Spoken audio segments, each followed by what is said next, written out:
என்ன பண்ணுறீங்க ரெண்டு பேர்? நாங்கள் வந்து வெங்காயம் தொளிச்சிட்டு இருக்கோம். பொறுப்பான ஆளுகளாக வெங்காயம் தொளிச்சிட்டு இருக்கிறீங்களா?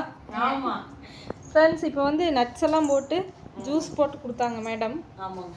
அப்புறம் அதை குடிச்சிட்டு தெம்பா நான் வந்து வீடியோ எடுத்துட்டு இருக்கிறேன். இவங்க வந்து வெங்காயம் தொளிச்சிட்டு வெங்காயம் அன்பான சகோதர சகோதரிகளே வணக்கம். இனிய தமிழ் வணக்கம், காலை வணக்கம். குழம்பு வைக்கிறதுக்காக இப்பவே இந்நாட்டிலேயே தொளிக்கிறோம். மாமா வந்து கறி எடுக்க போயிருக்கிறாங்க. சுகா ஸ்கூல் டீக்காக சிக்கன் வந்து வேண்டாம், சரி மட்டனவே சின்ன சின்ன பீஸாக கட் பண்ணி போட்டு வறுத்து கொடுத்துடலாம் நினச்சேன். சரி ஒரு பக்கம் வேண்டான்னு சொல்லிட்டு அழுதான் என்ன பண்ணுறது, மறுபடியும் கால் பண்ணி வேண்டாம் சிக்கனும் வெட்டு வந்துடல வருஷம்னு சொன்னோம். சிக்கன் வந்து ஒரு சிலர் புரோட்டீன், அப்புறம் அது வந்து சாப்பிடக்கூடாது, அது வந்து ஊசி மூலியமா வளருது அப்படிங்கிற மாதிரிலாம் சொல்றாங்க. அதனால நாங்க வந்து சிக்கன் குடுக்கறதுக்கே பயந்துட்டு இருக்கோம். என்னடா இப்ப தம்பி இதவே கேக்குது அப்படின்ட்டு. ஆனா அது குடுக்கறது நல்லதா அப்படின்னு நீங்க சொல்லுங்க. தம்பிக்கு மட்டும் கொஞ்சம் எடுக்கிறோம். நல்லதுன்னு சொல்றாங்க, எங்கிட்டையும் சொல்லியிருக்காங்க. புரோட்டீன் அதிகமா இருக்குது, இந்த டயட் இருக்கிறவங்களாம் அதான் சாப்பிட்றாங்க. நான் எதுக்கு அப்படி சொன்னேன்னா, மட்டனும் சாப்பிட்டு பழகணும்ல, அதையும் கொடுக்க சொல்றாங்க. அதையும் சாப்பிட்றதே இல்லை சுகாசு. சாப்பிட்டு இருந்தது காயத்ரி. சிக்கன் மட்டும்தான் சாப்பிடுதுங்க.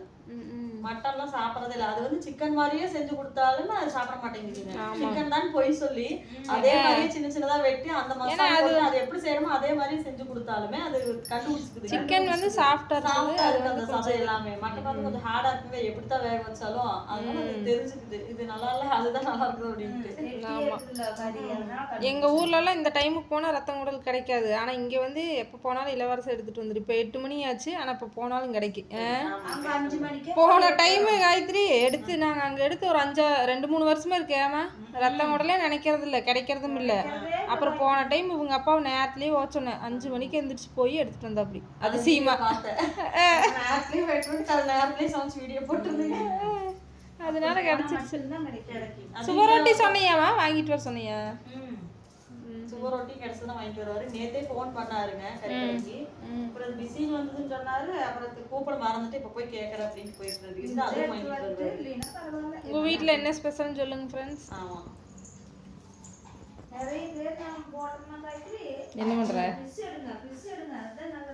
வெளியே வா சொல்ற, நீ அங்க போய் தான் எடுத்து போட்டு சொல்ற. பாருங்க ஆளை